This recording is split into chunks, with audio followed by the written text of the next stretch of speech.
Today, I'm talking to Customerville, and it's all about the voice of the customer, customer surveys. Stay tuned.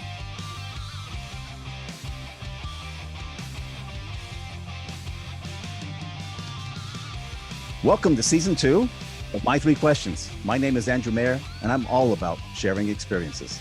On this show, I reach out to professionals working the experience arena. It could be customer, it could be user, patient, tenant. Who knows where they come from? They might even be suppliers, consultants, sometimes even creating experience on their own. I round them up here just so I can ask them 3 questions. Honestly, just so I can hear their responses. On today's show, I have Max Israel. Max is CEO of Customerville, based out of Valencia, Spain. Customerville is a design-driven feedback management software platform. His goal is to make the best customer feedback platform in the world. Max will tell you to stop talking about improving your customer experience metrics and make your agents happier. Max, welcome to the show. Hi, Andrew. How are you? I'm great, and I think we're going to have similar temperatures to Spain in the next few days. So as long as it's somewhat cool in my studio here, I'm doing really well.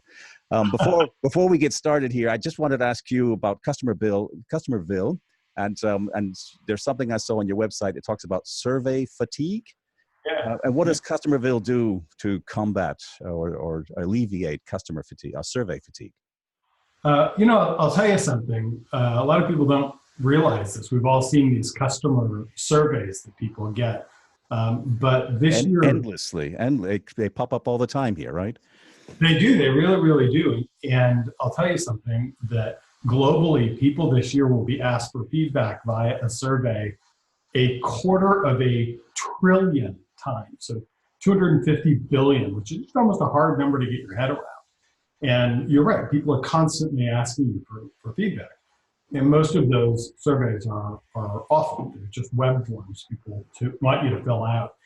And so what happens is that people get fatigued about that. They get fatigued not just because of the quantity of requests for feedback, because humans interact interpersonally all the time, a number vastly larger than that, but they just look disingenuous. And when people ask you over and over and over and over for feedback, but transmit this impression that they're not really listening, that's a problem. It turns people off. And what does Customerville do to make that better? Our strategy on this, and we've been doing this, Andrew, for 15 years. So we might have fielded, we think we did field the very first real-time customer experience survey in the world on the internet, where you had customers giving feedback, right? And then in real time, that information going out to employees. And so what's interesting about that is we were some of the first offenders, I guess you could say. And along the way, we realized that how people were being asked to share feedback via a survey, that there's no resemblance at all to this wonderful nuanced thing that happens when two people really talk. And so we started studying that and understanding what happens when two people talk and it really works. And how can we mimic that? Our way of doing that is to understand the nuances of how people talk and then mimic it by blending 3 things. Really great technology, which we've had for years, with art and behavioral science. We want to put those things together to make surveys that flex and respond and transmit, kind of mimic a lot of the things you're used to hearing. In fact, you kind of need to have in your face-to-face interactions.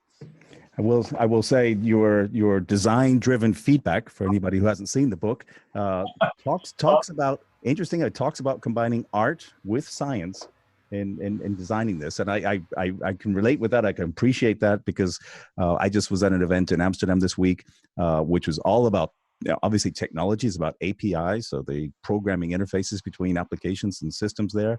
So very, very tech heavy. Yeah. They're branching into experiences now. I was called in for a customer experience, and a number of speakers, even those from the tech companies. They had cosmetic companies from Sephora and others there talking about, we've got to stop focusing on the technology and focusing on the customer or the user or the person in the middle. And the technology is obviously going to be the means to get there. But if we ignore the person using, consuming, interacting with it, we're just going to miss the target. And I think that's where Customerville comes at this same problem. It is. What's interesting about this is that, and you know this, so we're both in the technology space, right? Technologists have always focused on technology, but we have, as humans, we have a vast legacy of, sort of other fields, creative fields that have been creating the sense of human connection in the absence of an actual human connection for millennia. Think about music, poetry, stage, theater, things like that, right? People are really good at making you feel like you're having a human connection, even when you're listening to your favorite song, right, when you drive, and you feel a deep human connection to the person singing. Well, if you're not talking to that person, you'll never meet that person. So if we can draw some of those lessons for how creatives do that, and we've done it for a very long time, and try and mix them with technology instead of just being technologists who make technology, right? Be software guys. Well, you can actually do a lot. All right. So I asked you to answer 3 questions. I've already asked probably 3 or 4 additional ones. Let's get into my 3 questions and see what you've got to say. First one is my standard about what customer experience trends you've been paying attention to recently, or what's on your radar. What's on my radar? The interesting thing is, as you know, I'm an American guy, but I've lived for many years in Europe, and I lead Customerville. Although we're an American company, we have a lot of employees in Europe, and I've lived in Europe for a long time. So I see kind of a leading indicator, you could say, of an important trend in the US, which is that I'm seeing a lot more people start to focus on the employee who is on the receiving end of sharing customer feedback. Why is that? Because in the United States, we have functionally zero unemployment. So if you look at kind of the pain points of employers, very high on that list, maybe number 1 now, is reducing employee churn, right? And you're going to see that in Europe too, although Europe has struggled with double-digit unemployment since the Second World War, basically, at post-war years. And is very, for a number of reasons, very far behind the US on that. They will also come to this very low employment kind of era for one simple reason: demography. The world economy keeps growing, and you're seeing this kind of number of working age people go down. Our population is going to peak at about 11 billion, and it's going to go down over the course of your and my lives. And we're hopefully both very old gray men when they part us out of here, right? At that point, there'll be far fewer humans and certainly far fewer working humans. So this issue of, we've been talking for years now about customer experience, measure customer experience, so they'll spend more money with us, and they'll be more loyal to us, and they'll try our products. That's been the mantra for a long time. The trend you're seeing now is people are waking up and realizing the number 1 use of this is actually probably making sure we are retaining high quality employees. We're able to attract them and retain them. And that's different. Even just maybe 2 or 3 years ago, it was all about the customer. And now I'm seeing that pivot. I'm seeing this, and I'm hearing this at events that I'm going to, and I'm reading it much more often. It's empowering your service representatives, your agents, or whatever, or even your employees here, giving them the tools to do things, take away some of the metrics, or put other metrics in place to enable them. Because, and I see this often, that when somebody has to do 20 or 50 address changes a day, and then finally that real customer comes in with a real tricky question there, they're not always in the best mood, right? They're not always really that motivated to really give them that 100% or 110% out there. And so if we can give them the tools, or use some of the tools we have to maybe take away 95% of those address changes and put them in another system where the user can do it by themselves, so that those users, those agents, can focus on the real customers that have real problems or real questions. We can see so much more coming out of it. All right.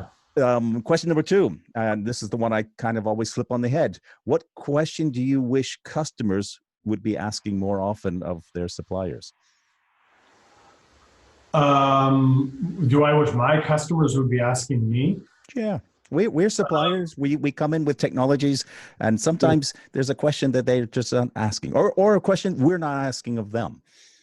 That is a great question, Andrew. I wish they would start by saying, what are the levers I ought to be looking at pulling? Because very often when they call it, we've got clients in 20 countries. People use our software to get feedback from their customers and put it into the hands of their customers, right? or sorry, put it into the hands of their employees. Let me back up. Yep. People use our software to get feedback from customers and put it in the hands of their employees. And very often they have some preconceived notions. They should be asking, what lever should I be pulling? But instead they show up to the first meeting and they say, we want to measure something like net promoter.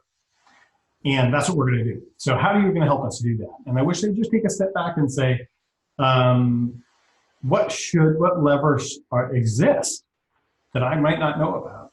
And what lever should I be pulling to really make a better experience for my customers, make a better experience for my employees, which sort of by in turn generates a better customer. Have you got an example of one of those levers?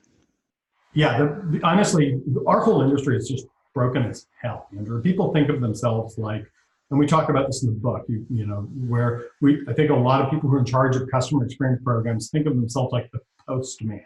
The customer experience, the CX postman. Their job, think of what the postman does. Postman collects letters, collects data, right? And then the postman's job is done when he drops that thing in your mailbox, right? His job is not to care about how good the story is in the envelope he collects. That's not his business, not his job. He just knows there's an envelope, right? And then he drops it in your mailbox and he goes home and his day's done. He doesn't care whether you read it. He doesn't care whether you laugh out loud or cry your eyes out or any of those things. His job is to deliver it. And very often, I think these guys think of themselves as, hey, my job is to go get some survey data and then to kind of maybe automate the process of distributing it throughout the hierarchy of my company. And what we want them to understand is that the quality of the story counts. You can't just go around collecting data. You have to get real stories where people open up their hearts and say, this is what it felt like to be a customer when the employee maybe didn't do a good job, or more often, here's what it felt like to be a customer when the employee really went the extra mile and saved the day. And then when you distribute it to this information to your employees, you have to package that information in ways that get them to engage. They need to be on the commute home thinking about it, inspired by it.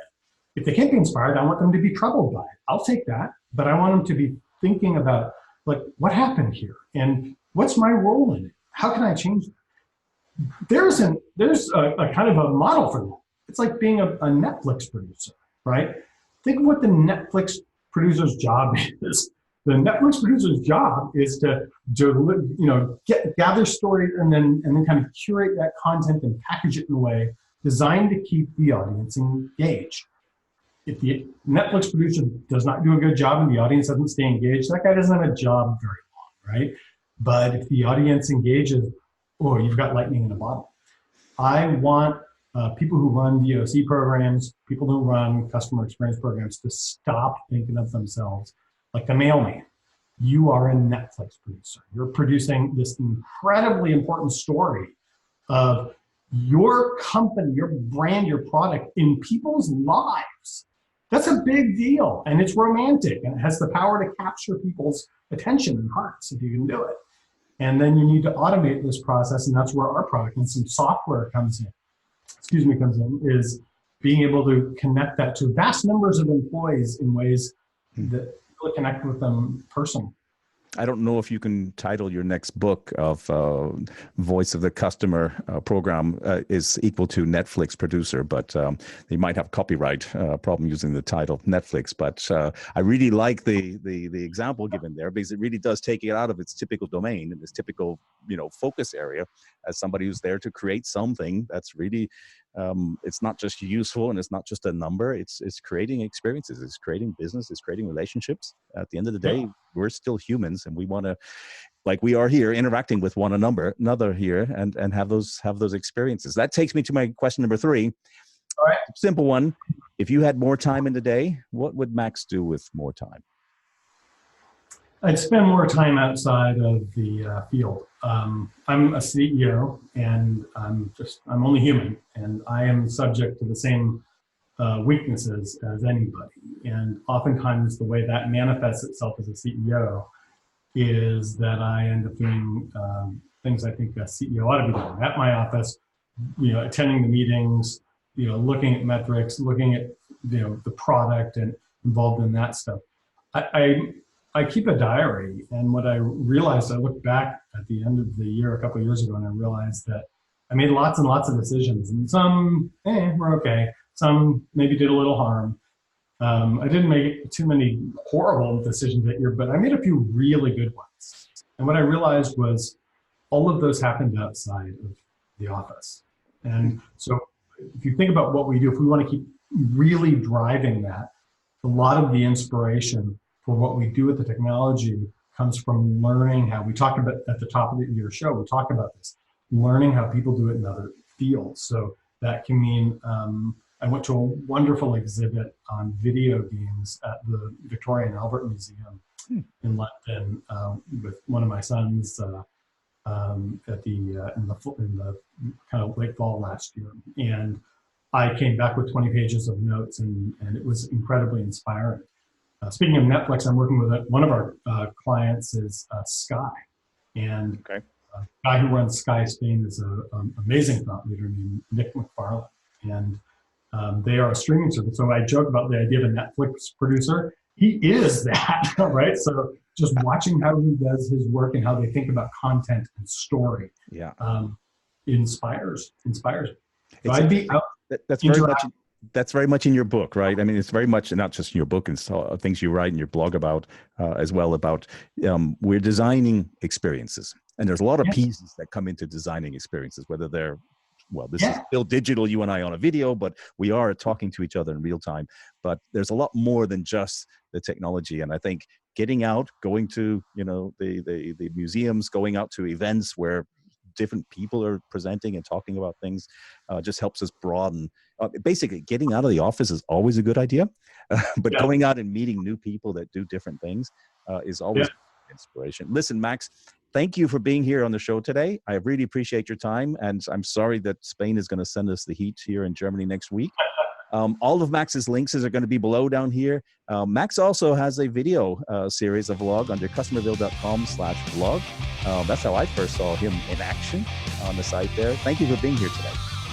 Thanks for having me.